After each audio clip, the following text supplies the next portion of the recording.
the area where they can kind of slack a bit is on the health and fitness side. Hmm. And so what I do is I come in and just raise a finger and say, no, no, no, because you want to be the total package. And what the total package is health. Okay. Hmm. Starts with health. Then it's constructive relationships. Then it's wealth. Okay. Hmm. Then it's knowledge. And then it's purpose. So it's those five things. Now, in order to be the total package, you need to have all five. You can Okay. have four, but that ain't total. You know, so total package equals those five things. And if you're missing one of those five, then the equation is not complete. Okay.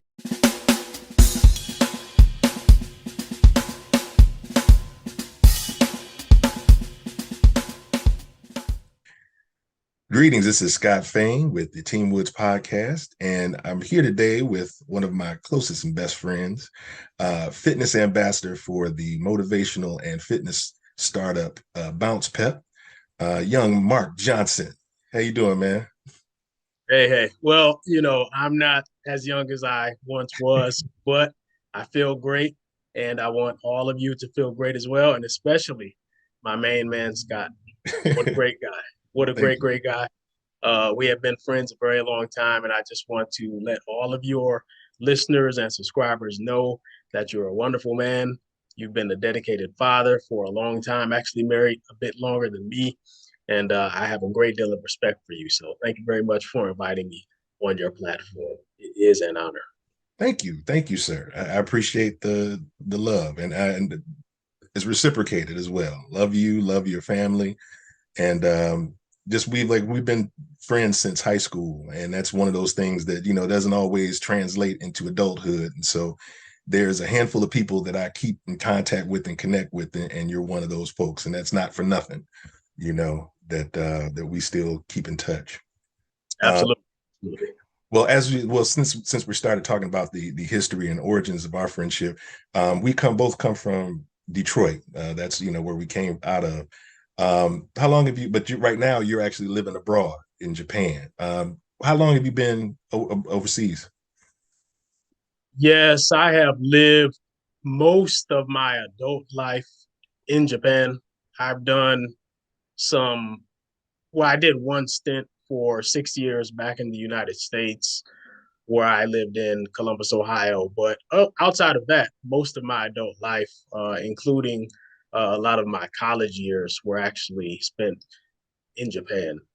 So Mhm. I've been here in total for 20 years, going on about 21 years pretty soon. So, uh, Man, yeah, very, very seasoned uh, Japan aficionado. yeah, yeah. You say so. It's been 20 years since you've been out there, and Columbus was always a fun time, and that seems like yesterday. Man, time get away from me. Uh, what's one of the things that I like to find out is, we always have some kind of stuff from our origins, some sort of lessons and things. So what's the most important lesson that you learned growing up in Detroit that you take that served you the most since you've been in Japan? Well, Detroit is a rough and tumble city, and you grew up there. A lot of people walking around with an attitude and looking for trouble. And so, coming out of Detroit, one of the things that I learned was, life is a fight. And I have taken that with me throughout my journey in life. And there have been times when it's been helpful, but I want to point out that even though it sounds great, life is a fight and everything, there have also been times when it's hurt me because, when you have that Detroit mindset, which I still have to some degree, obviously, that's where I'm from. But when you have that Detroit mindset, you're always uh, ready for a battle. And the problem with that is sometimes people have no intention of battling with you, but you see one anyway. Mm-hmm. And so I've had to learn as I've matured to dial that back some because, I'd be, ready to be offended or, ready to be mad about something when Mm-hmm. the other person really had no such intention. And it was just me taking it too far. So, I really, just as I matured, dialed that back some because there are situations where, of course, it is beneficial to be a fighter, but you don't want to be high strung and kind of actually generating problems. So just for your listeners, keep that in mind. If you're from a rough place like we are, you know, uh, be aware, be self-aware of how you come off, so that you don't scare the hell out of That's one of the things. I didn't realize that that was the Detroit thing because I do that too sometimes when it comes to how I receive things, and it's like I'll hear it and be offended, and it's taken me a long time to. It's like what helped it. It's texting.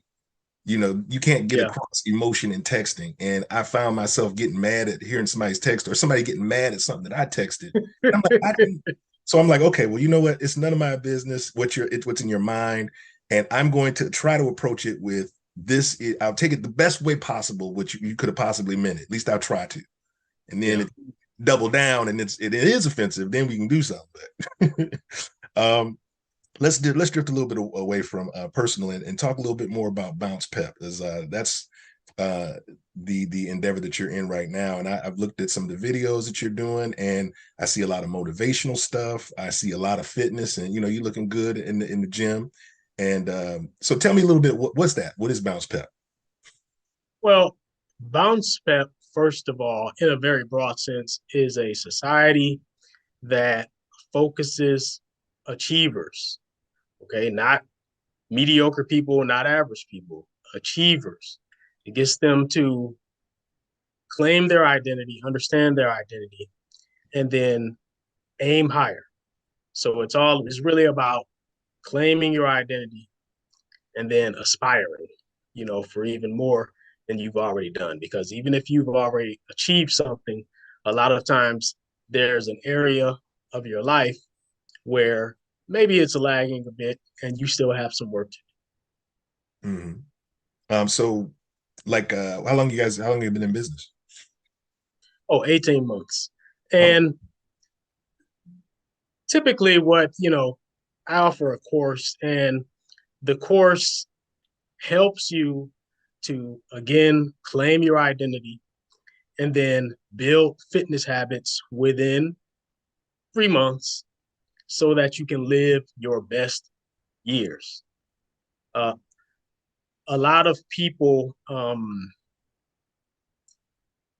especially people who accomplish a lot of things in their life, they're very, very busy. And sometimes they feel like the area where they can kind of slack a bit is on the health and fitness side. Hmm. And so what I do is I come in and just raise a finger and say, no, no, no, because you want to be the total package. And what the total package is health. Okay. Hmm. Starts with health. Then it's constructive relationships. Then it's wealth. Okay. Hmm. Then it's knowledge. And then it's purpose. So it's those five things.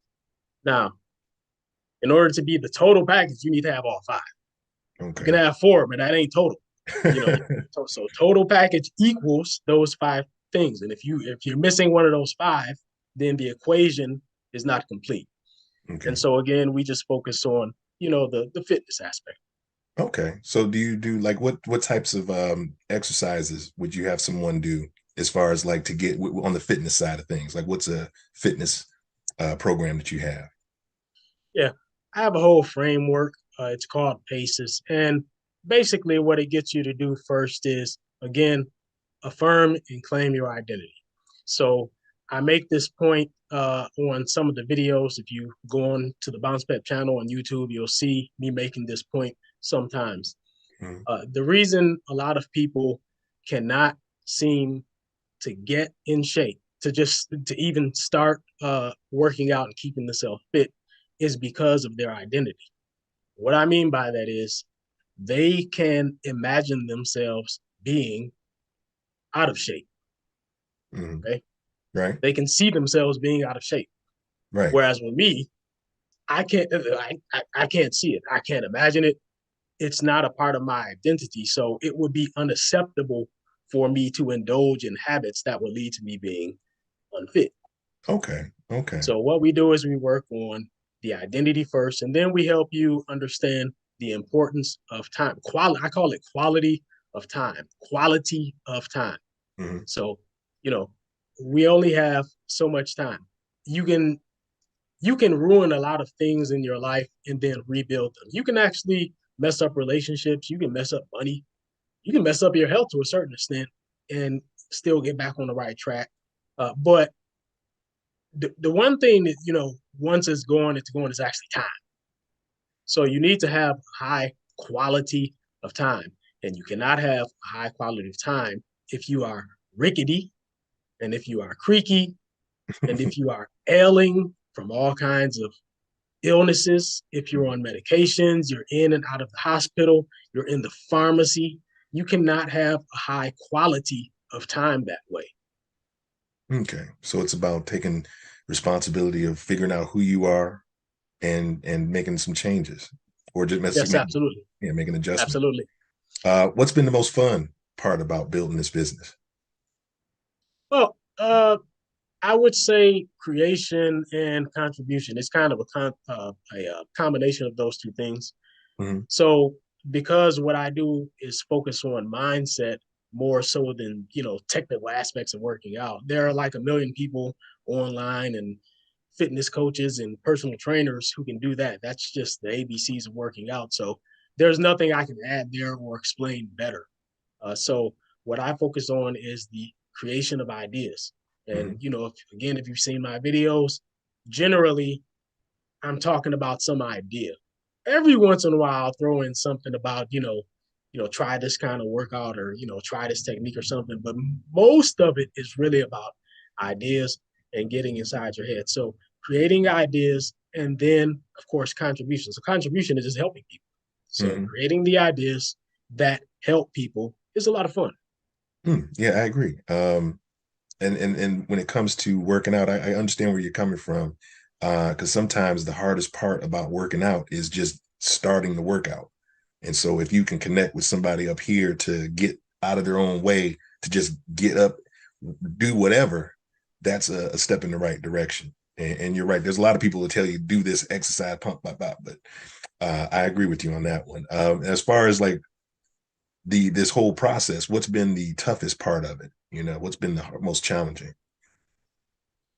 Well, I would say building momentum, and that's just in a very broad sense. Mm-hmm. Building momentum is definitely the toughest part because obviously we're a new business, and when you're starting out and you're trying to build momentum, the truth of the matter is nobody knows who you are, and so they don't have any reason to trust you. Mm-hmm. And so building that trust is a process. It takes time. A lot of times you have to do things that don't actually make you any money. You have to offer or you have to provide free value to people.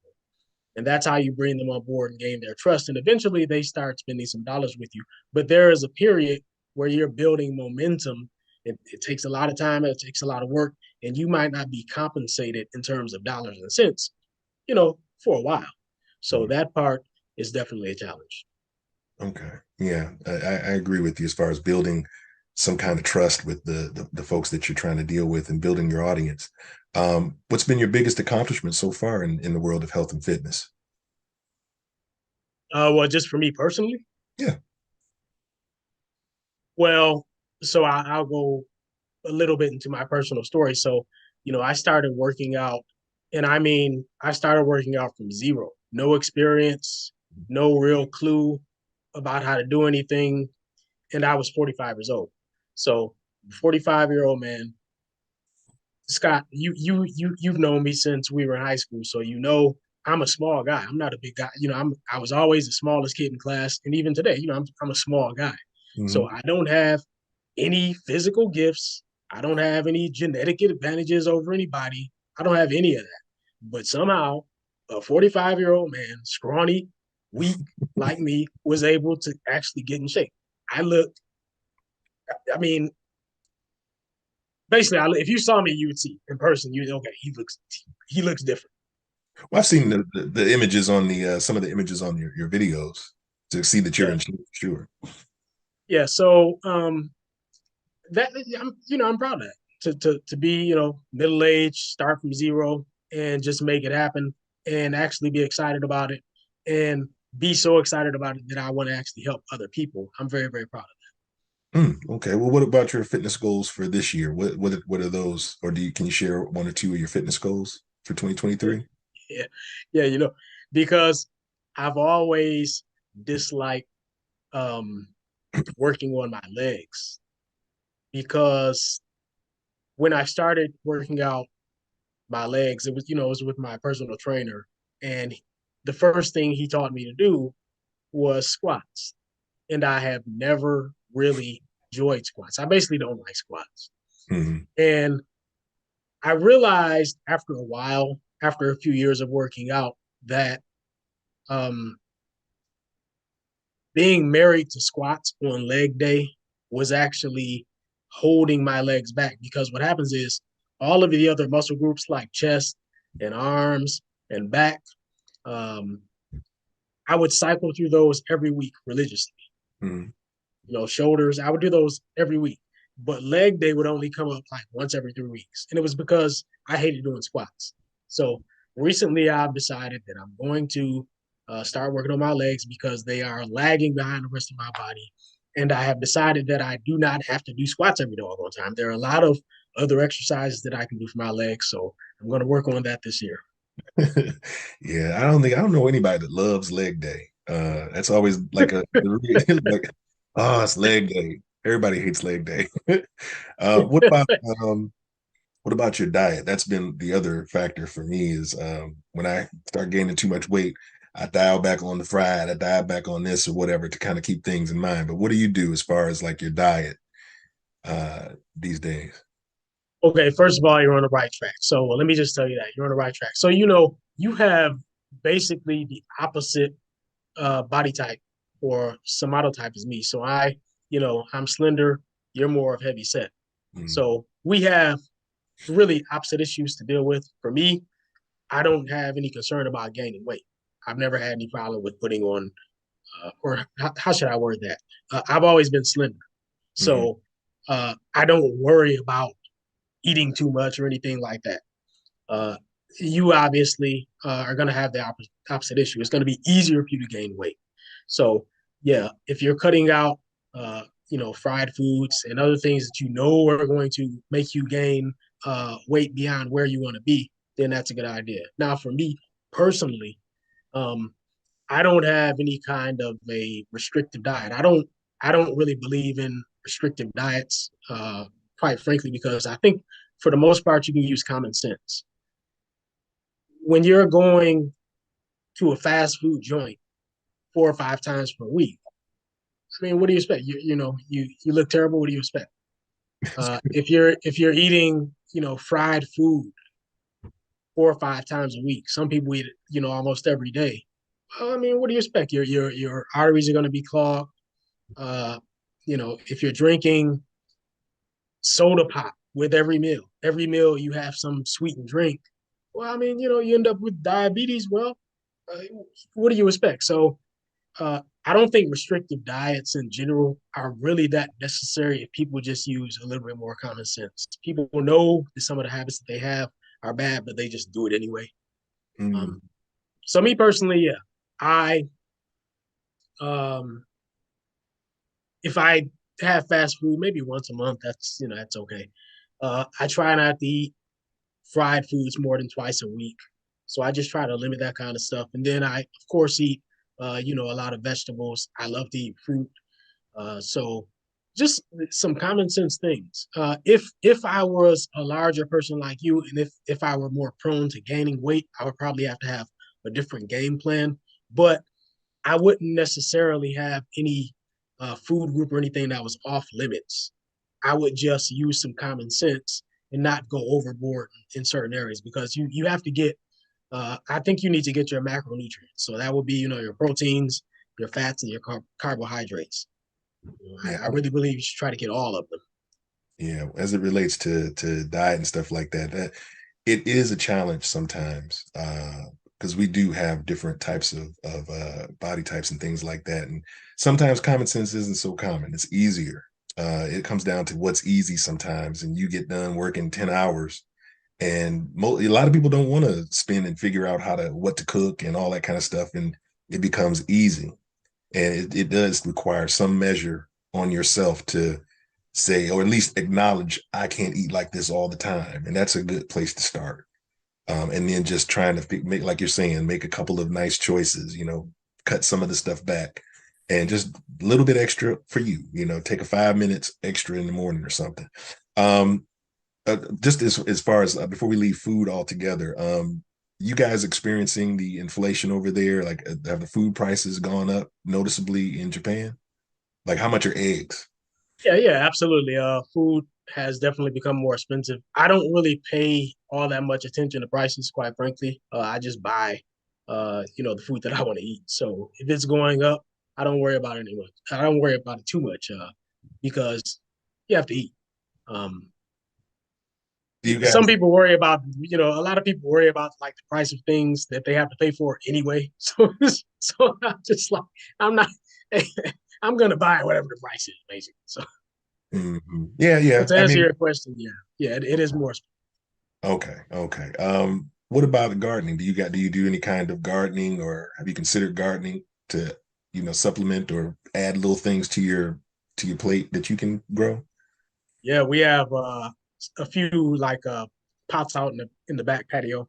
Mhm. We have a patio on the side, a separate one on the back. So on the back, we have some tomatoes and basil and stuff like that. It's not a full garden, but it's just a few flower pots where we grow a few vegetables.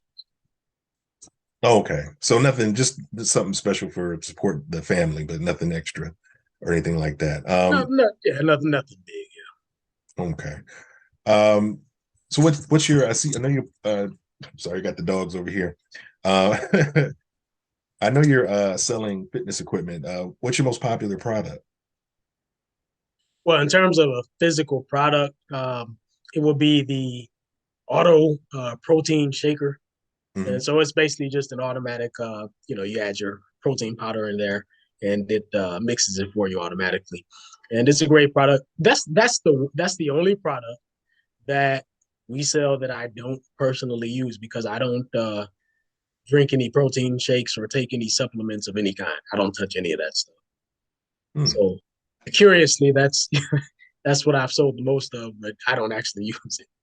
I like the protein powder sometimes. I haven't done these smoothies in probably a year, but when I was doing them, occasionally you dip into the protein powder, so it mixes the stuff up by itself. Yeah, yeah. You Okay. just you add a little water and then you push the button to start it. It's just a single push button. Very, very simple to understand, very, very simple to use. Once it starts spinning, then you slowly add in the protein powder. You don't want to dump it all in there at once because that can jam the motor potentially, especially if you add way too much. And Mhm. also, it can create lumps. So you want to add the protein powder in smoothly, and then you wait about 30 seconds, and then it's ready. Okay. Now, I got this from a friend of mine. Oh, excuse me, from a book that I read a long time ago. How can you help me know when I'm in contact with someone who is a potential client for you? Like, if I like, how would I recognize this person? Well, first of all, you probably know accomplished people already. And you probably know some of them, or you can see some of them are clearly out of shape. So those are the people that you can point in my direction. I'm No. here to whip them in shape. Okay. All right. Yeah, you already know some of these people. They are prematurely getting creaky, Hmm. getting rickety.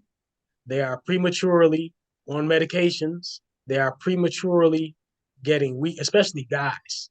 If you're a man, there's nothing manly about just getting weak. So, if you can, I mean, women, of course, obviously benefit by building some strength, but especially if you're a man, you want to maintain your strength. You don't want to be 45, 50 years old and, just feeling like you're out of it all the time. So if you know people like that who maybe they are accomplished, but they're just not, they really haven't taken care of their fitness, you can point them in my direction. Okay. All right. Now, are there any upcoming dates or events or websites you want to draw attention to before we wrap up? Yeah, first of all, please go to the Bounce Pep channel. That's on YouTube and just subscribe. and I release videos a couple times a week. They are typically less than 10 minutes. Sometimes I go a little over 10 minutes, but usually it's less than 10 minutes. And I just give you tidbits of information, knowledge, encouragement. Sometimes I beat you over the head a little bit, but it's all for your good, and I'm trying to help. So go and do that first because that doesn't cost you anything. Okay, that's one way to work with me. Doesn't cost you anything. Just go to the Bounce Pep channel. Number two, you can sign up for U version 2.0. That is my introductory course.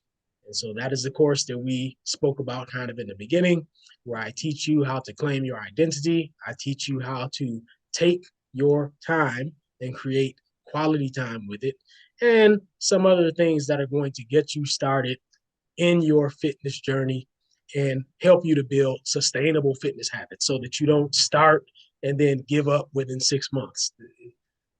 Don't waste your time and don't waste my time. You're gonna get fit, start it, keep it going, and Mhm. make it a part of your life. Okay. And then my final question is I always like to find out. This is like a little something. I don't remember what the answer to this is. You may have told me once upon a time. What was your first the musical album that you bought with your own money? Yeah, because well, okay, it was most likely when I got my first part-time job. So that would have been I was 15. I was working at the grocery store Remember that. and just doing some calculations. That's 1989. I'm going to say the first albums that I distinctly remember having. They this is just memory. I could be wrong. Were Gangstar's first album. I think it was what was the name of that album? You put me up on Gangstar. I don't even remember. No more Mr. Nice Guy. Oh, okay. So yeah, I distinctly remember that was an album that I bought very early on, and then the other one that I distinctly remember was Babyface, Tender Lover. So I think those two, yeah, those two have a very high probability of being the first album that I ever bought with my own money. Yeah, I always lean more toward the R&B. That's because we used to be in the singing group together. Adagio Nocturne forever. Yes, yes. Oh boy. All right, man. Thank you. I appreciate you spending some time this morning. It's always good to see you. Can't wait to next time either I come out there to Japan or you come back home. Good to see Yeah, you again. yeah, But absolutely. You look great. thank you. Thank you. Yeah, you do too. Anyway, thanks again. And thanks for Team Woods Podcast. Let me Bounce. just say, let Yeah, me go say ahead, one please. last thing. Sure. Can I say one last thing?